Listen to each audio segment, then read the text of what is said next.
Alright guys, let's get ready to see a little bit of solutions for this momentum conservation practice sheet.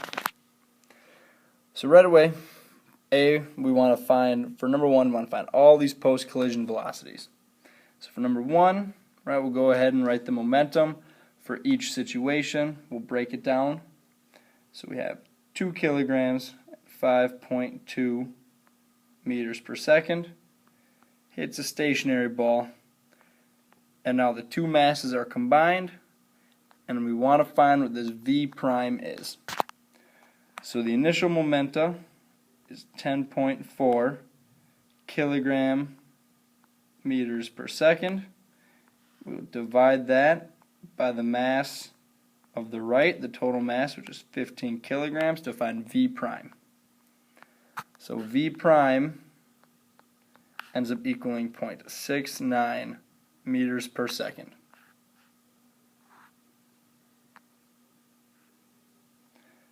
Part B. Part B again, we'll start with the momentum on each side.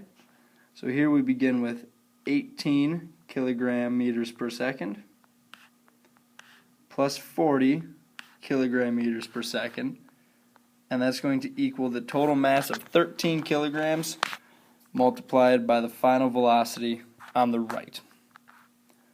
So we'll go ahead and get 58 kilogram meter per second divided by 13 kilograms will be V prime.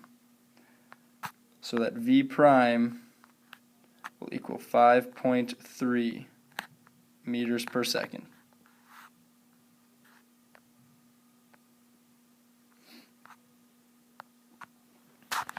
Part C. Part C, we have 60 kilogram meters per second. We'll add that to 9 kilogram meters per second, and that will have to equal the total mass of 13 kilograms times that final velocity. So here we have 16 kilogram meter per second divided by 13 kilograms to get the final velocity. This final post-collision velocity will be 4.2 meters per second.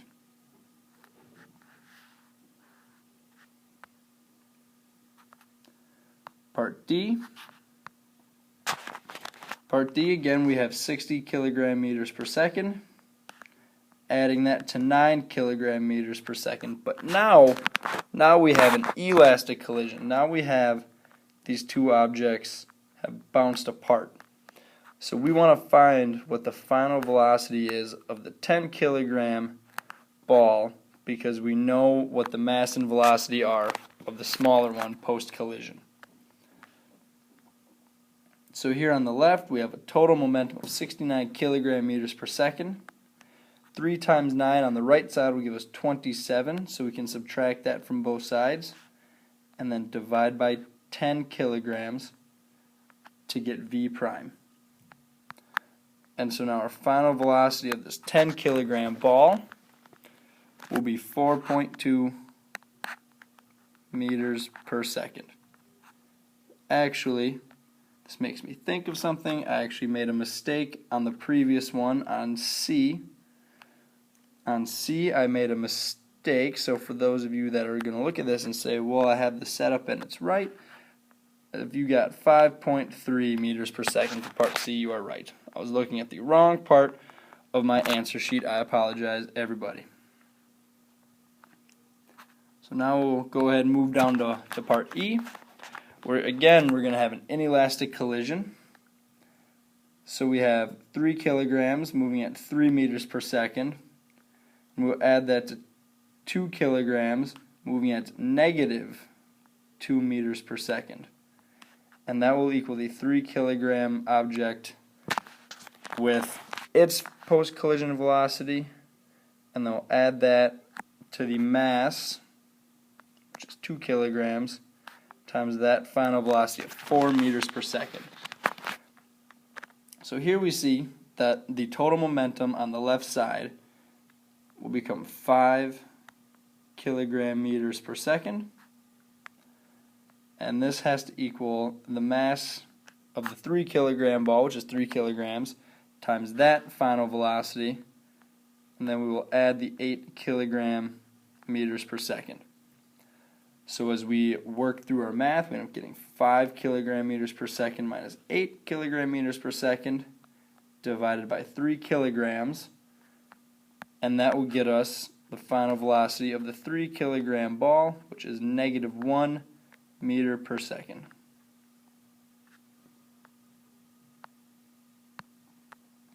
Part F, the last one here. Our momentum on the left, 18 kilogram meters per second and 20 kilogram meters per second.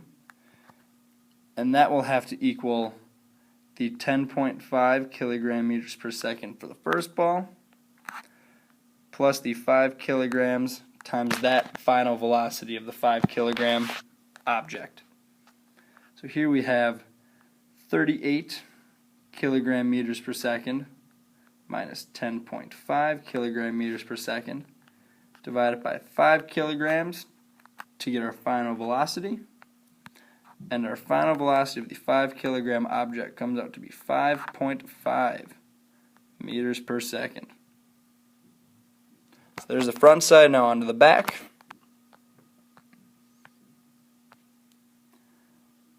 On the back, for number 2,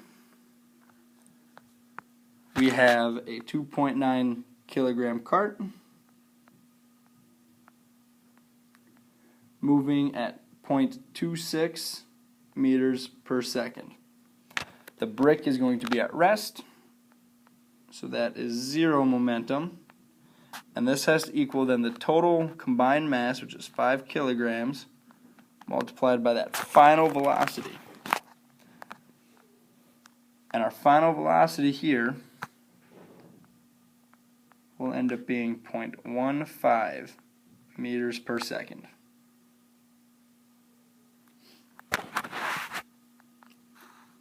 Number three, we have a pair of football players here. So we've got a bigger guy, a fullback of 98 kilograms, moving at 8.6 meters per second.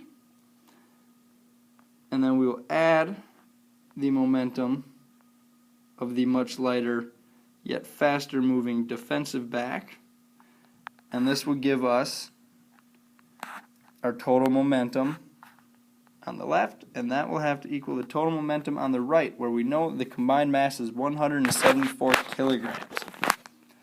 So our total momentum on the left turns out to be 842.8 plus 744.8.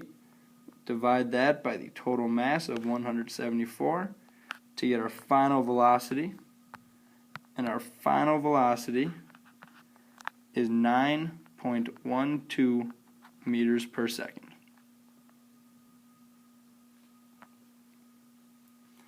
Number four, here we're going to have two pool balls moving in opposite directions with the same mass. And I'm converting all of these into meters per second rather than leaving them in centimeters per second.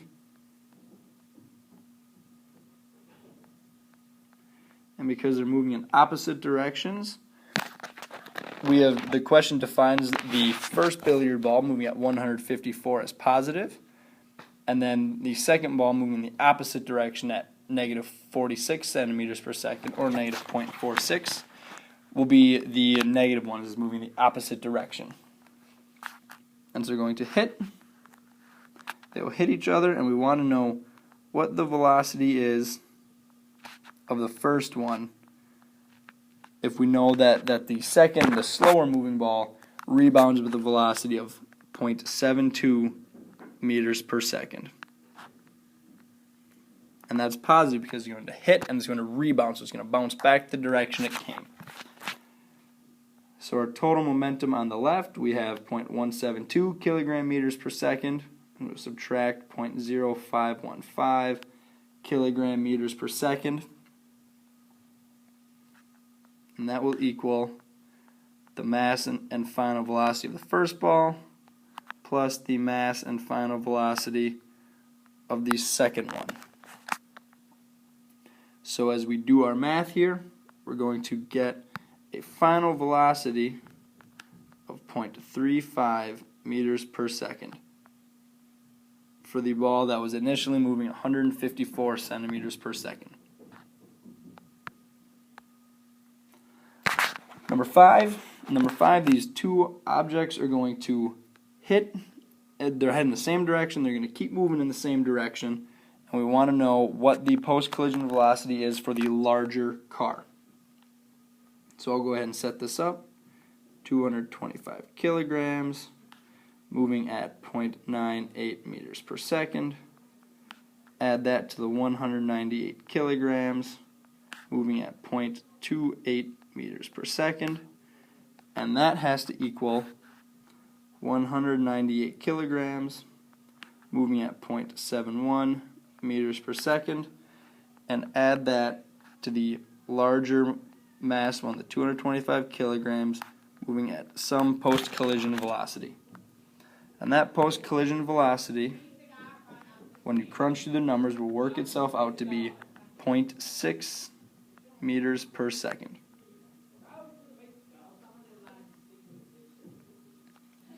Now the last one, number 6. Number 6 will look much the same, where we're going to have a bowling ball moving at a velocity, striking a pin that has no momentum, and it's going to have. And then we're going to have to find what the final velocity is of the bowling ball, where we know its mass. We want to find the final velocity, and we know that the pin has a momentum of its mass times its post-collision velocity of 5.19 meters per second. So when you crunch through the numbers, do a little bit of math, you're going to get a final velocity of the bowling ball of 1.4 meters per second. So there's your practice for your conservation of momentum. If you have questions, stop on by.